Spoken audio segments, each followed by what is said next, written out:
Good morning student. आज जो आपका चैप्टर है वो है फैमिली, परिवार। तो जैसा कि आप सभी जानते हैं, परिवार शब्द से हम लोग भली भांति परिचित हैं, क्योंकि हम सभी लोग समूह के रूप में कहीं ना कहीं अपने परिवार के साथ रहते हैं। हम कहते भी हैं कि हम अपने परिवार में रहते हैं। लेकिन आज हम समाजशास्त्र में परिवार के बारे में जानेंगे।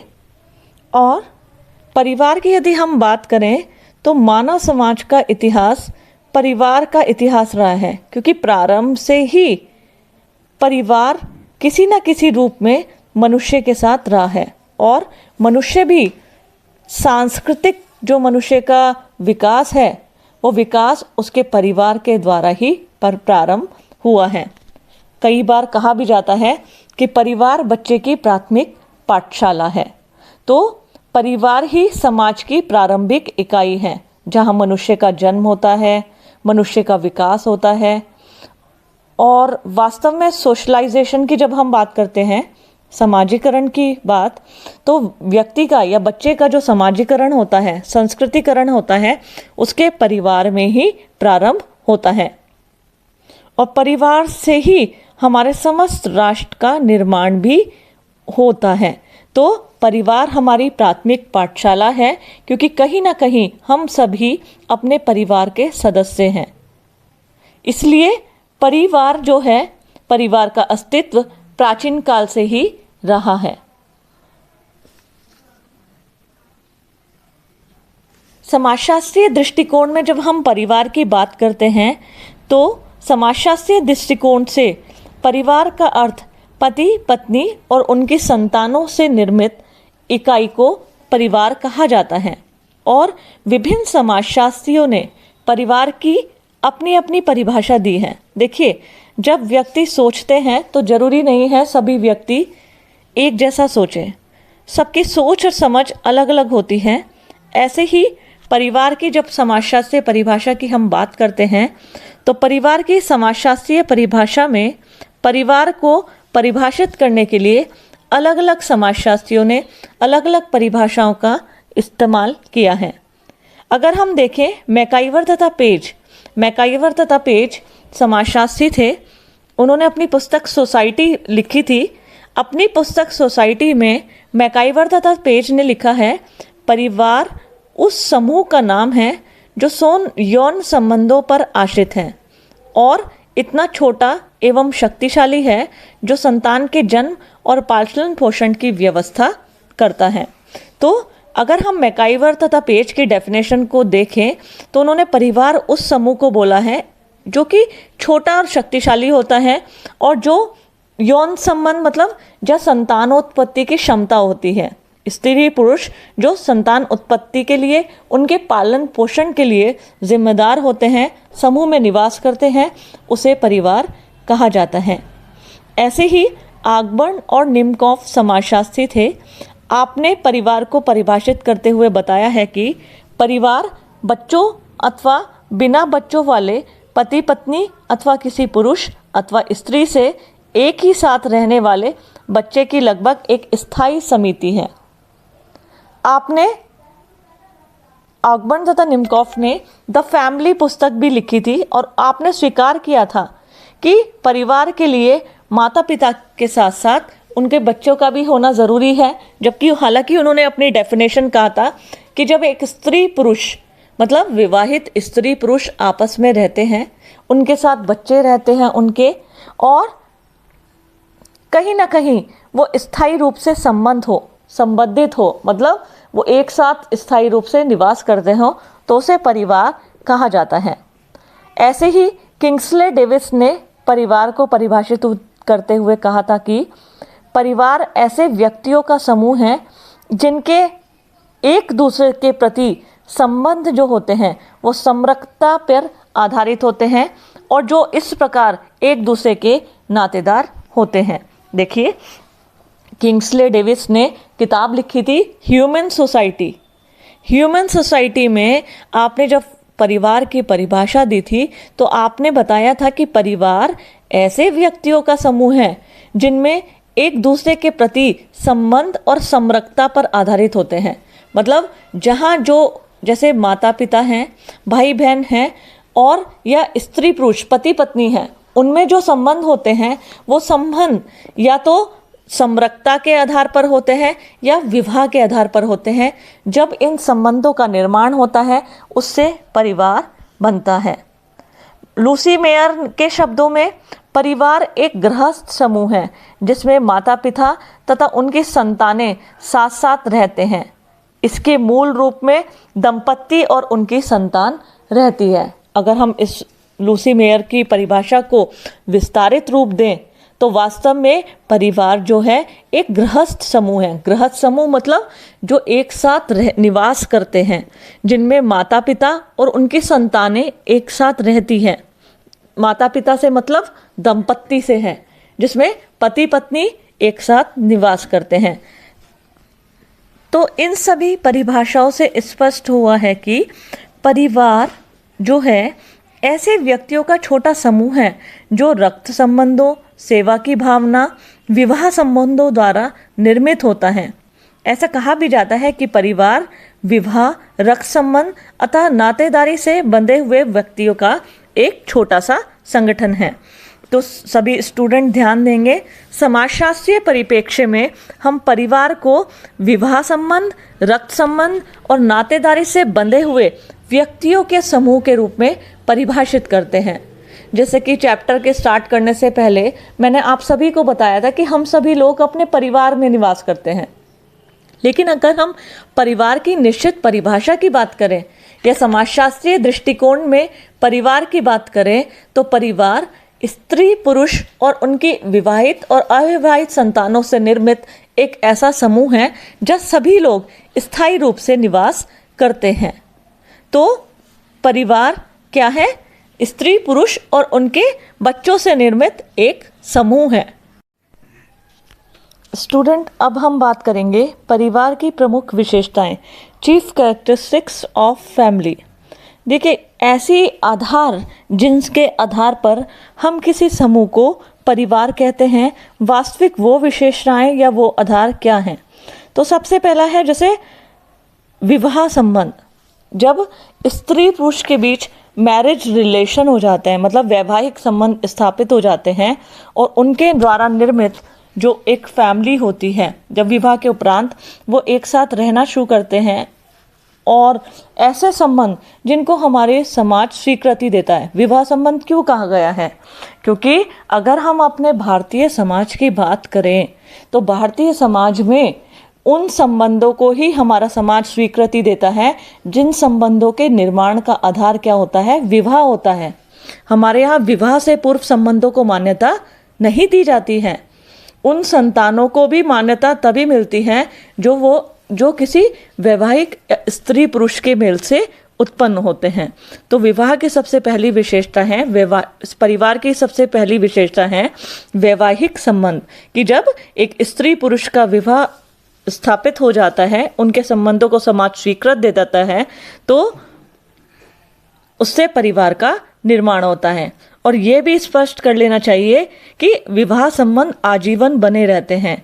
हालांकि जब तक कभी किसी कारणवश, मृत्यु के कारण या विवाह विच्छेद के कारण, जिसे डाइवोर्स कहते हैं, वो टूट ना जाए, तब तक क्या होता है? वैवाहिक संबंध आजीवन बने रहते हैं। फिर विवाह की विशेषता है सर्वव्यापकता। सर्वव्यापकता की अगर हम बात करें कि सभी सामाजिक संस्थाओं, समितियों में परिवार सबसे अधिक सर्वव्यापी है। आपने देखा होगा प्राचीन काल से लेकर अब तक किसी न किसी रूप में समाज के विकास के सभी स्तरों में परिवार अवश्य पाया जाता है। भविष्य में भी परिवार के, अगर हम ये नहीं कह सकते कि जैसे हम विदेशों में देखते हैं कि बच्चे बहुत 14-15 साल जब एडल्ट हो जाते हैं अपने माता पिता से अलग रहना शुरू कर देते हैं। वहाँ क्या होता है? वैवाहिक संबंध या ये सब बहुत ज़्यादा लंबी अवधि तक नहीं रहते। लेकिन अगर हम भारतीय समाज की बात करें, भारतीय समाज की जड़ें इसकी परंपराओं और प्रथाओं से जुड़ी हुई है। यहाँ परिवार, माता पिता और उनकी संतानों का अस्तित्व अपनी माता पिता के साथ जीवन पर्यंत जुड़ा रहता है। इसलिए भारतीय समाज में परिवार जो है कभी ना समाप्त होने वाला समूह और समिति कहा जाता है। भविष्य में भी ऐसा कहा जाता है। परिवार को यहाँ समाप्त किया जाना असंभव है, क्योंकि कुछ पश्चिमी विचारक कहते हैं कि भविष्य में भारत में परिवार, विवाह, नातेदारी, इन सब का अंत हो जाएगा। तो ये बहुत मुश्किल है, क्योंकि हमारा भारतीय समाज अपनी परंपराओं, प्रथाओं, नियमों और विश्वासों के दायरे से बंधा हुआ है। ऐसे में यह कह पाना असंभव है कि यहाँ परिवार, विवाह, नातेदारी ये सब बदल जाएंगे। हाँ, परिवर्तन प्रकृति का नियम है, परिवर्तन थोड़ा बहुत हो सकता है, लेकिन बिल्कुल ही वह बदल जाए यह कह पाना बिल्कुल क्या है, असंभव है। साथ ही साथ अगर हम नेक्स्ट इसकी विशेषता की बात करें तो वो है भावनात्मक आधार।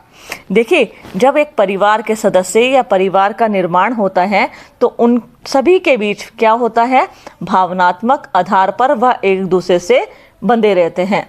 जैसे पति पत्नी का संबंध होता है, माँ का स्नेह, पिता का पालन पोषण, पिता द्वारा दी गई सुरक्षा, जैसे हमें घर और खाने के रूप में, कपड़े के रूप में, हमारे पढ़ाने, हमारे दवाई का खर्चा उठाने के लिए। तो ये क्या होता है, कहीं ना कहीं परिवार में सभी सदस्य भावनात्मक आधार पर एक दूसरे से जुड़े हुए रहते हैं, जिस कारण सभी सदस्यों में परस्पर स्नेह और सहयोग की भावना हमेशा विद्यमान रहती है। साथ ही साथ परिवार की अगर हम अन्य विशेषता की बात करें तो रचनात्मक प्रभाव। रचनात्मक प्रभाव किसे कहते हैं कि परिवार के सभी सदस्य का एक दूसरे पर रचनात्मक प्रभाव होता है। मतलब रचनात्मक प्रभाव किस लिए आया है, रचनात्मक क्रिएटिविटी मतलब इस वर्ड को कहते हैं। हमने समाजीकरण, आप सभी ने सुना है शब्द सोशलाइजेशन। हमें खाना, एक बच्चा जब जन्म लेता है अपने परिवार में तो बच्चा क्या होता है, उसमें बुद्धि नहीं होती, उसमें जानकारी नहीं होती, लेकिन परिवार को बच्चे की प्राथमिक पाठशाला कहा जाता है। तो वो क्या होता है, अपने परिवार से जुड़ा रहता है, वह खाना सीखता है, चलना सीखता है, व्यवहार करना सीखता है। एक बच्चा अपनी माता पिता, अपने भाई बहन के संपर्क में आकर कि कैसे चला जाता है, कैसे खाया जाता है, कैसे बोला जाता है, किन शब्दों को बोलना है, किन को नहीं बोलना है, हमें बड़ों के साथ कैसा व्यवहार करना है, ये कोई पुस्तक में तो नहीं लिखा है कि किसी बच्चे को पैदा होते साथ हम कोई किताब दे देते हैं, ऐसा तो नहीं होता। लेकिन हाँ, परिवार को बच्चे की प्राथमिक पाठशाला बोला जाता है। तो बच्चा क्या होता है, अपने परिवार से जुड़ा होता है, तो परिवार के माध्यम से वो सब चीज़ों को आत्मसात करता है, सीखता है और समाज का सदस्य बनता है। इसलिए कहा गया है कि परिवार का बच्चे पर क्या पड़ता है, रचनात्मक प्रभाव पड़ता है। परिवार की एक विशेषता होती है छोटा आकार। लेकिन यहाँ मैं आपको क्लियर कर दूं, परिवार चाहे संयुक्त परिवार हो, चाहे एकांकी परिवार, बड़ा परिवार जिसे कहते हैं, छोटा परिवार जिसे कहते हैं, या विस्तारित परिवार, सब परिवार के स्वरूप है। लेकिन वास्तव में जो परिवार के निर्माण का प्राथमिक आधार होता है, प्राथमिक आधार होते हैं विवाह संबंध, तो उससे क्या होता है, परिवार का स्वरूप पहले क्या होता है, बहुत छोटा होता है। ऐसे ही अगर हम परिवार की बात करें, परिवार में क्या होता है, परिवार का सीमित आधार होता है। सीमित आधार का मतलब है परिवार का आकार सीमित होता है। सदस्यों की संख्या जो होती है, अगर मैं कितना भी संयुक्त परिवार कह लूं कि वहां 100-200 से ज्यादा अधिक संख्या नहीं हो सकती। अगली विशेषता है परिवार की सदस्यों का असीमित उत्तरदायित्व। मतलब परिवार वह स्थान है जहां हर व्यक्ति का, चाहे माता पिता हैं, चाहे भाई बहन हैं, चाहे कोई भी है, उनके उत्तरदायित्व असीमित होते हैं। जहाँ बड़े बड़े परिवार होते हैं, संयुक्त परिवार, वहाँ पे सभी लोग संयुक्त संपत्ति के स्वामी होते हैं, सभी लोग मिलजुल कर कार्य करते हैं। तो परिवार में क्या होता है, सभी के असीमित उत्तरदायित्व होते हैं। हम ऐसा नहीं है सिर्फ भोजन खिलाना माँ का दायित्व है, या माँ का कार्य सिर्फ घर का काम करना, भोजन खिलाना है। कहीं ना कहीं बच्चों का समाजीकरण करना, अच्छे व्यवहार की शिक्षा देना, साथ ही साथ अपने बच्चों का पालन पोषण करना। सिर्फ खाना खिलाने से ही पालन पोषण नहीं होता। कई बार जब माँ का बच्चा बीमार होता है तो उसका पालन पोषण करना, उसकी देख रेख करना, और ऐसा नहीं सिर्फ माँ का, हर परिवार में हर समय सदस्यों के जो उत्तरदायित्व होते हैं वो असीमित होते हैं और वास्तव में ये बोझ भी नहीं लगते। जब हम अपने कार्यों को समझते हैं, कार्य करते हैं, तो हम आनंद पूर्वक अपने सभी कार्यों को कर जाते हैं और उन्हें करने में अच्छा लगता है। जब कोई तीज त्योहार होता है, घर में उत्सव होता है, तो आनंद की अनुभूति होती है। जब हम घर में कोई तीज त्योहार होता है, धार्मिक उत्सव होता है, तो परिवार के सब सदस्य आनंद पूर्वक जब उसमें प्रतिभाग करते हैं, मिलजुल कर खाना पकाते हैं, पूजा करते हैं, तो उसका वो कार्य बोझ नहीं लगता, उसका सभी लोग क्या करते हैं, आनंद लेते हैं। तो परिवार में सभी सदस्यों की क्या होती है, अपनी अपनी जिम्मेदारियां होती हैं जो सभी लोग अपना बखूबी निभाते हैं। नेक्स्ट इसमें इसकी विशेषता है सामाजिक नियंत्रण। देखिए, अभी मैंने बीए फर्स्ट ईयर्स में आप सभी को सामाजिक नियंत्रण पढ़ाया था। तो सामाजिक नियंत्रण में मैंने आपको जब औपचारिक अनौपचारिक सामाजिक नियंत्रण बताया था, तो औपचारिक नियंत्रण जो कानून, प्रशासन, न्यायालय, जेल द्वारा रखा जाता है। अनौपचारिक नियंत्रण जो हमारा स्वतः का होता है, हमारी प्राथमिक संस्थाओं, हमारे नियम, विश्वास, इनके द्वारा हमारे ऊपर लगाया जाता है। तो परिवार के जो नियम होते हैं, समाज में नियंत्रण स्थापित करने में सबसे अधिक प्रभावपूर्ण सिद्ध होते हैं। परिवार, अगर हम देखा जाए तो परिवार पग पग पर हमारे ऊपर नियंत्रण रखता है। सामाजिक संबंधों के रूप में व्यवहार जब हम करते हैं, किसी को नमस्कार करना, पैर छूना, ठीक है, अपने संस्कारों को प्रदर्शन करना, रीति रिवाजों को निभाना, धार्मिक शिक्षा, ये सब क्या है, ये हमारे व्यवहार को नियंत्रित करते हैं। तो परिवार सामाजिक नियंत्रण की एक इकाई भी है। साथ ही साथ परिवार की अगर हम अन्य विशेषता की बात करें, तो परिवार का स्थायी व अस्थायी स्वभाव।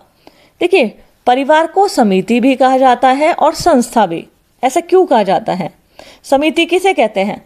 समिति व्यक्तियों का ऐसा समूह है जो उद्देश्यों की पूर्ति के लिए गठित किया जाता है। जब उद्देश्य पूर्ण हो जाते हैं तो समिति क्या हो जाती है, विघटित हो जाती है। और संस्था नियमों तथा कार्य प्रणालियों की व्यवस्था को संस्था कहते हैं। तो यदि परिवार के पति पत्नी और बच्चों का एक संगठन मान लिया जाए तो परिवार एक समिति है। आप कहेंगे हम जब संगठन ऑर्गेनाइजेशन मानते हैं तो ये समिति क्यों है? ये विघटित कब होती है?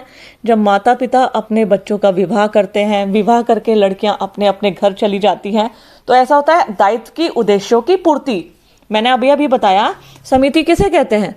समिति कहते हैं कि जब निश्चित उद्देश्यों की पूर्ति के लिए वो समिति बनाई जाती है। जब उद्देश्य पूर्ण हो जाते हैं तो समिति विखंडित हो जाती है।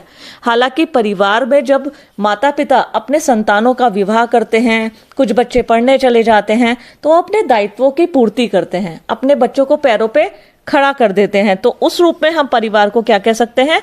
समिति कह सकते हैं। और यदि हम परिवार को संस्था कहते हैं तो परिवार कुछ नियमों और कार्य विधियों की एक व्यवस्था मानते हैं। परिवार में कुछ नियम, कार्यविधियां, जैसे माता पिता का यह अधिकार है, माता पिता का यह दायित्व है कि वे अपने बच्चों का भरण पोषण करें, उनको शिक्षा दें, लड़कियों का विवाह करें। तो नियमों, कार्य प्रणालियों के रूप में हम परिवार को क्या कहते हैं? संस्था कहते हैं। तो इसलिए समिति क्या होती है? अस्थायी होती है, और संस्था क्या होती है? स्थायी होती है। इसलिए कहा जाता है परिवार का अस्थायी और स्थायी स्वभाव होता है। तो बच्चों, ये सब थी परिवार की परिभाषा और परिवार की विशेषताएं। ये सभी विशेषताएं आप सभी टू द पॉइंट लिखिएगा। देखिए, एग्जामिनेशन में जब कभी क्वेश्चन आता है, क्वेश्चन भी मैं आपको बता देती हूँ, क्वेश्चन इसमें से किस तरीके का आएगा। क्वेश्चन या तो आपसे पूछा जाएगा परिवार किसे कहते हैं, अगर शॉर्ट क्वेश्चन आता है परिवार किसे कहते हैं, या फिर परिवार की परिभाषा बताइए, परिवार को परिभाषित कीजिए। अन्यथा अगर क्वेश्चन आता है कि परिवार की विशेषताएं बताइए, अगर ये विस्तृत उत्तरीय प्रश्न जिसे हम लॉन्ग क्वेश्चन कहते हैं उसके रूप में आता है, तो इसका एक क्वेश्चन बनता है, आप सभी लोग नोट कर लीजिए। परिवार को परिभाषित कीजिए तथा परिवार की प्रमुख विशेषताओं का विस्तृत वर्णन कीजिए। दोबारा से रिपीट करती हूँ, परिवार को परिभाषित कीजिए तथा परिवार की प्रमुख विशेषताओं का विस्तृत वर्णन कीजिए। तो इसको आप लॉन्ग क्वेश्चन के रूप में सभी लोग करेंगे। इस क्वेश्चन को कर लेना, आंसर भी आपकी किताबों में है, मैं भी आपको समय समय पर नोट्स भेजती रहूँगी और साथ ही साथ आप सभी लोग मुझसे जुड़े रहेंगे यूट्यूब के लिंक के माध्यम से। तो स्टूडेंट, अपना फैमिली वाला चैप्टर आपका कंप्लीट हो गया है, इसको बहुत अच्छे से पढ़िएगा। Have a nice day, bye.